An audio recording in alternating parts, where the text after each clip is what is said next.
नमस्कार, मी प्राध्यापक श्यामकांत श्रीकांत देशमुख, उपप्राचार्य मॉडर्न कला विज्ञान वाणिज्य महाविद्यालय, कार्यवाह प्रोग्रेसिव्ह एज्युकेशन सोसायटी। सध्या सोशल मीडियाच्या माध्यमातून आमचा माजी विद्यार्थी प्रेमवर्धन बिराडे या विद्यार्थ्याने काही पोस्ट केल्यामुळे एक बाब समोर आलेली आहे आणि त्या संबंधी प्रोग्रेसिव्ह एज्युकेशन सोसायटी व मॉडर्न महाविद्यालयाची भूमिका आपल्या पुढे मांडण्याच्या दृष्टीने मी संवाद साधतो आहे। प्रेमवर्धन बिराडे हा विद्यार्थी प्रोग्रेसिव्ह एज्युकेशन सोसायटीच्या कला वाणिज्य महाविद्यालयामध्ये मॉडर्न महाविद्यालयामध्ये BBA या अभ्यासक्रमाचं शिक्षण 2020, 2021, 2021, 2022, 2022, 2023 या कार्यकाळामध्ये घेत होता। सदरच्या विद्यार्थ्याने BBA हा अभ्यासक्रम पूर्ण केला असून त्यासंबंधी साही सत्राच्या, कारण सेमिस्टर पॅटर्न या अभ्यासक्रमाला होता, साही सत्राच्या मार्कशीट्स, त्याचबरोबर पासिंग सर्टिफिकेट, डिग्री सर्टिफिकेट आणि तदनंतर त्यांनी विनंती केल्याप्रमाणे लेटर ऑफ रेकमेंडेशन्स ही महाविद्यालयाने त्याला दिलेली होती। या सर्व डॉक्युमेंट्सच्या आधारे साहजिकच पुढील शिक्षणासाठी आणि भवितव्यासाठी ही डॉक्युमेंट्स उपलब्ध करून देण्यात आलेली होती आणि या विद्यार्थ्यांनी पुढील शिक्षण UK मध्ये म्हणजे लंडनमध्ये पूर्ण केलं आणि तदनंतर त्याच ठिकाणी जॉबसाठी अर्ज दाखल केलेला होता। ज्या कंपनीमध्ये त्याने जॉबसाठी अर्ज दाखल केलेला होता ती एव्हिएशन क्षेत्राशी संबंधित अशी कंपनी होती। एव्हिएशन क्षेत्राशी संबंधित कंपनी असल्या कारणानं या विद्यार्थ्याच्या व्हेरिफिकेशनच्या, डॉक्युमेंट व्हेरिफिकेशनच्या आणि अकॅडमिक रेकॉर्ड व्हेरिफिकेशनच्या संदर्भात सर्वप्रथम आमच्या महाविद्यालयाला 30 सप्टेंबर 2025ला एक मेल प्राप्त झाली। सदरची मेल ही 30 सप्टेंबर 2025ला प्राप्त झाल्यानंतर या मेलचा कंटेंट आम्ही पाहिला। त्यातल्या काही बाबी मी आपल्याला निदर्शनास आणून देऊ इच्छितो। सदरच्या मेलमध्ये असा कुठेही उल्लेख केलेला नव्हता की याबाबतची माहिती ही महाविद्यालयाकडून ठराविक कालावधीमध्येच उपलब्ध करून द्यावी, जे त्याला कुठली डेडलाईन अशी घालून देण्यात आलेली नव्हती। त्यामुळे साहजिकच या बाबतीमध्ये महाविद्यालयाकडून सर्व माहिती संकलित करण्यासाठी थोडासा कालावधी निश्चितपणे लागला, पण तो लागणं सुद्धा गरजेचं होतं, क्रमप्राप्त होतं। त्याचं कारण असं की जी माहिती मागवलेली होती ती अतिशय गोपनीय स्वरूपाची संवेदनशील माहिती ही या एव्हिएशन क्षेत्राशी संबंधित जॉब असल्यामुळं मागवण्यात आलेली होती। या बाबतीमध्ये हे व्हेरिफिकेशन होत असताना त्रयस्थ कंपनीकडून हे व्हेरिफिकेशन होत असतं। यामध्ये 5 वर्षाचं स्क्रीनिंग अपेक्षित आहे असं लिहिलेलं होतं, व्हाईलॅस विद्यार्थ्याचा महाविद्यालयातील कालावधी हा 3 वर्षाचाच होता। त्यामुळं महाविद्यालय 3 वर्षाचीच माहिती संकलित करून पाठवणार होतं आणि इतर 2 वर्षाच्या बाबतीमध्ये संबंधित विद्यार्थी त्याचा कंप्लाय करू शकत होता, किंबहुना महाविद्यालयाने प्रोॲक्टिव्ह राहून पोलीस विभागाला संबंधित विद्यार्थ्याच्या संबंधीची माहिती ही देऊन त्याबाबतची माहिती मिळाल्यानंतर महाविद्यालय सुद्धा याबाबत पुढील कार्यवाही करायला तत्पर आहे असं मी या ठिकाणी नमूद करू इच्छितो। एव्हिएशन क्षेत्राशी संबंधित ही कंपनी असल्या कारणानं ज्या ठिकाणी प्रेमवर्धन बिराडे या आमच्या माजी विद्यार्थ्यांनी अर्ज केलेला होता त्याची अकॅडमिक रेकॉर्डची छाननी ही त्रयस्थ कंपनीकडून होत होती। त्याची मेल आम्हाला प्राप्त झाली। त्यातला एक जो मुद्दा होता तो म्हणजे सदरची माहिती ही अतिशय महत्त्वाची असून यामध्ये जर दिशाभूल झाली, जाणून बुजून काही दिशाभूल झाली, चूक झाली किंवा यामध्ये चुकीची माहिती पाठवली गेली तर सर्व संबंधितांवर एव्हिएशन सिक्युरिटी ॲक्ट 1982 आणि एव्हिएशन मेरीटाईम ॲक्ट 1990 तील तरतुदीप्रमाणे गुन्हा दाखल होऊ शकतो अशा आशयाचा स्पष्ट उल्लेख जो प्रोफार्मा विद्यार्थ्याच्या संबंधी भरून अपेक्षित होता त्यावर आणि मेलमध्ये आहे। त्यामुळे साहजिकच सदरची माहिती भरताना महाविद्यालयाने सर्व ती खबरदारी घेणं अपेक्षित होतं आणि त्याप्रमाणे ती घेतली गेली आणि म्हणूनच या विद्यार्थ्याच्या बाबतीत माहिती संकलित करण्यामध्ये थोडासा कालावधी गेला। दुसरा एक महत्त्वाचा भाग मला या निमित्ताने आपल्या सर्वांना सांगायचा आहे की या विद्यार्थ्याचा जो महाविद्यालयातील कालावधी आहे हा 2020-21, 2021-22 आणि 2022-23 हे 3 शैक्षणिक वर्ष आहेत।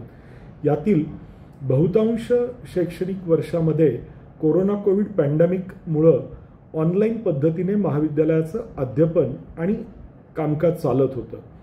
त्याचबरोबर महाविद्यालय त्या काळात जी संगणक प्रणाली वापरत होतं ती प्रणाली वेगळी होती आणि आत्ता जी प्रणाली वापरली जाते ती वेगळी आहे। त्यामुळं हा सर्व डेटा व्यवस्थितपणे संकलित करण्याच्या दृष्टीने थोडासा कालावधी लागला।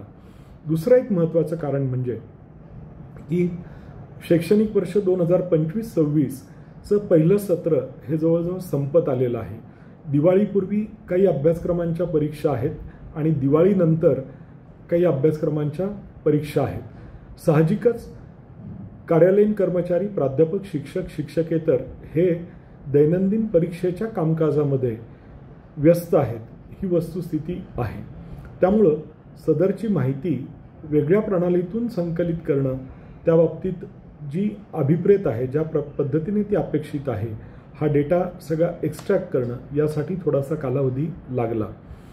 सदरचा करस्पॉन्डन्स हा पूर्णपणे त्रयस्थ थर्ड पार्टी कंपनी आणि महाविद्यालयामध्ये होता। यामध्ये कोणत्याही व्यक्तीने इंटरफेअर करणं हे पूर्णपणे चुकीचं आहे, नियमबाह्य आहे, हे मी इथं आवर्जून सांगतोय। कारण ही माहिती अतिशय सिक्युअर्ड आणि कॉन्फिडेन्शियल आणि संवेदनशील आहे हे आपण जाणून घेतलं पाहिजे।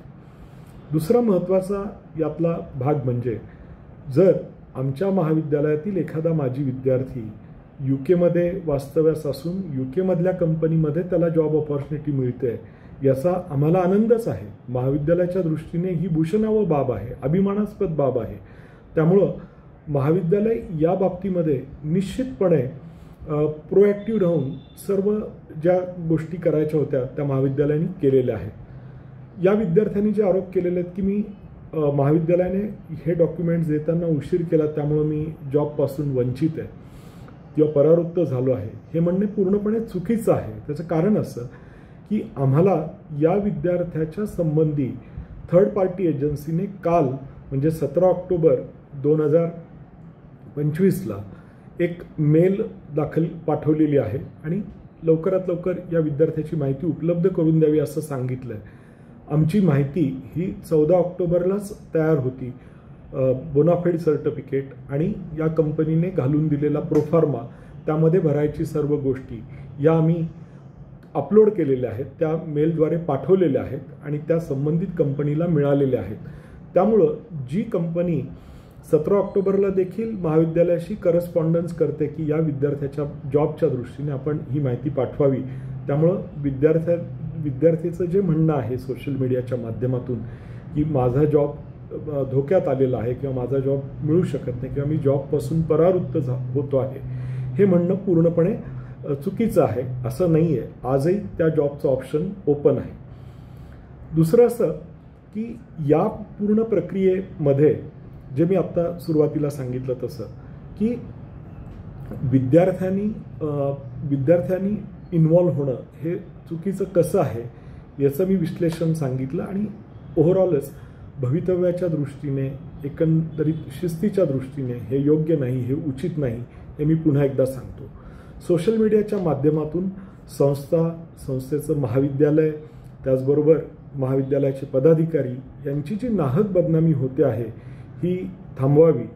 कारण महाविद्यालयाने या बाबतीत जी काही कार्यवाही करायची होती ती पूर्ण केलेली आहे, वेळेत पूर्ण केलेली आहे। आणि दुसरं म्हणजे जी कार्यवाही करण्यासाठी जो कालावधी लागला त्याचा सुद्धा खुलासा, स्पष्टीकरण हे मी दिलेलं आहे। यामध्ये 5 वर्षाचं स्क्रीनिंग अपेक्षित होतं, तर तसं जर पाहिलं तर महाविद्यालयातील कार्यकाळ हा 3 वर्षाचा आहे।